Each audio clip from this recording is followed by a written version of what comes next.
Moving on now with our second story, UN experts probing reports of a gas attack in Syria have found that chemical weapons were used against Syrian government forces and civilians.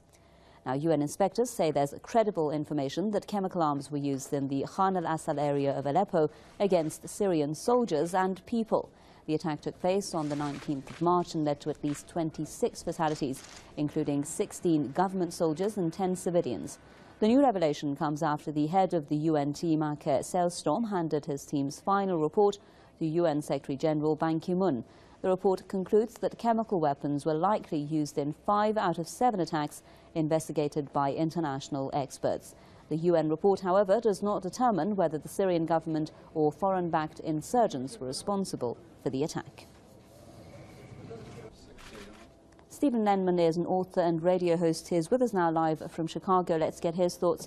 Mr. Lenman, welcome to the Top 5. With this revelation coming now that Syrian soldiers were definitely the target of these chemical attacks, do you think this does provide some vital information helping us decide who was behind this chemical attack? Hi, Homa. Indeed it does. And this is not the first time. This has happened numerous times before.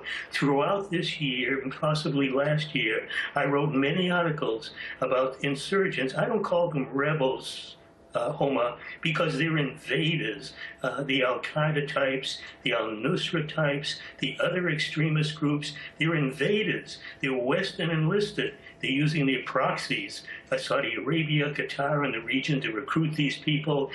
CIA has been involved in the Syria conflict that I very justifiably call Obama's war on Syria, because that's exactly what it is. It was planned years before it began in March of 2011. And CIA has been involved in the region, including inside Syria, I'm positive, since conflict broke out back in early 2011.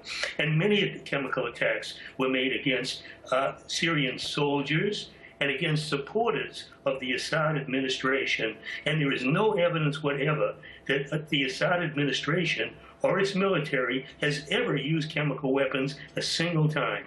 And we do have that explosive report by Seymour Hersh. I'm sure you've seen it. Do you think the Obama administration now does have some explaining to do about the type of information it was giving to the public and the position it had on this? Oh, indeed so. Seymour Hersh does some wonderful work. I mean, it's typical for the Obama administration, and all others, I must add, Bush and the previous ones. They lie, they cover up, they suppress important information.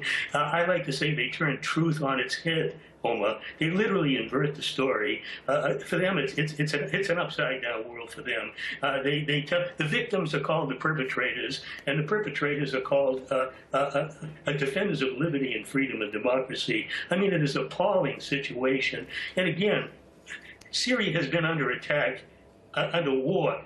No holds barred war, Homa, including using chemical weapons. And there have been reports, including recent ones, that the Al-Nusra group, for example, not only has sarin gas, but has the capability of making it.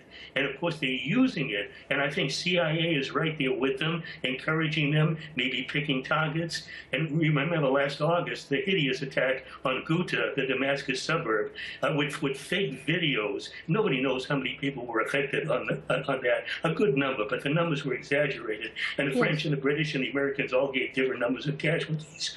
But again, I mean, this thing just goes on, and right now, Homa, at this moment, it'll continue. America, despite Obama claiming he wants a peaceful conflict resolution, he's very actively arming the Syrian opposition forces to keep the war going. So if there's a peace conference in Geneva, Geneva 2, as I like to call it, it'll be going, if it ever happens. It'll go on while Obama is actively arming the Assad opposition. It shows how peaceful his intentions are.